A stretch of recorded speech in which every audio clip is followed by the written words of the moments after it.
Hello guys, स्वागत आहे तुमचं माझ्या नवीन मिनी ब्लॉगमध्ये. बघू शकता सकाळची सुरुवात आमची झालेली आहे हॉस्पिटलमधून.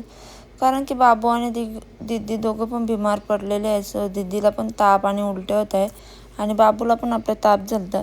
त्यामुळं आम्ही त्यांना दोघांना पण हॉस्पिटलमध्ये नेलता. सो डॉक्टरांना दाखवून वगैरे झाल्यानंतर आम्ही निघालो घरी यायला. सो जाताना बघितलं का इथे आलू बुखार आहे. तो यांना सांगितलं का मला आलू बुखार पाहिजे. त्यानंतर दीदीसाठी पेरू घेतले, कारण की माझ्या दीदीला पेरू भरपूर आवडतात आणि आणल्यावर खातेच ती. त्यानंतर येताना आणलेली भेल बिट्टा, असं एकीकडे भात, बाबूचं वरण, नाही ते मी सर्व फ्रूट्स वगैरे एकदम मस्तपैकी ठेवलेले आहेत टाकून वगैरे. त्यानंतर दीदीला दिलं जेवण करायला. सो बघू शकता दीदी आपली जेवताना एवढी नाटकं असतात, त्यामुळं घरी घरी तब्येत बिघडते, तिची जेवण करायलाच बघत नाही. त्यानंतर संध्याकाळ झालेली आहे आणि संध्याकाळचा सुद्धा स्वयंपाक मी करून ठेवलेला.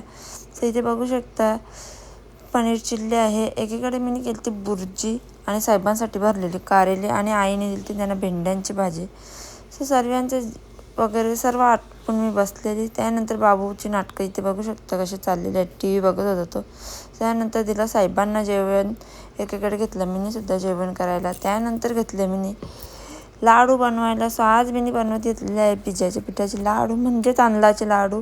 आणि हे लाडू मला खूप आवडतात आणि दीदी पण बोलवते मम्मी बनव, त्यामुळं मी तांदूळ वगैरे भाजून ठेवलेले. सो इथे बघू शकता मी तांदळात गूळ वगैरे टाकून मस्तपैकी मिक्स केलेलं आहे हाताने रगडून. त्यानंतर त्यात ड्रायफ्रूट टाकले. आपल्याला जे आवडतील ते ड्रायफ्रूट टाकायचे. त्यानंतर तूप गरम करून मस्तपैकी त्यात टाकलेला. आणि गाईज हे लाडू तुपातच वलतात. सो बघू शकता मी कसे मिक्स करत घेतले, कारण की तूप गरम आहे त्यामुळं हात घालायला जमत नाही.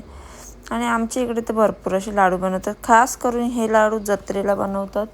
सो जत्रा असल्यावर नक्कीच बनवतात सर्व. आणि मस्तपैकी बघू शकता किती मस्तपैकी वळत आहेत. आणि अशा प्रकारे मी सर्व लाडू मस्तपैकी बांधून घेतलेले आहेत. आणि खायला तर एकदम यम्मी लागतात, कारण की देसी घीमध्ये बनलेले असतात, त्यामुळं मस्तपैकी एकदम टेस्टी. इथे बघू शकता भरपूर असे लाडू माझे बनवून रेडी झालेले आहेत आणि आपली दीदीसुद्धा आलेली.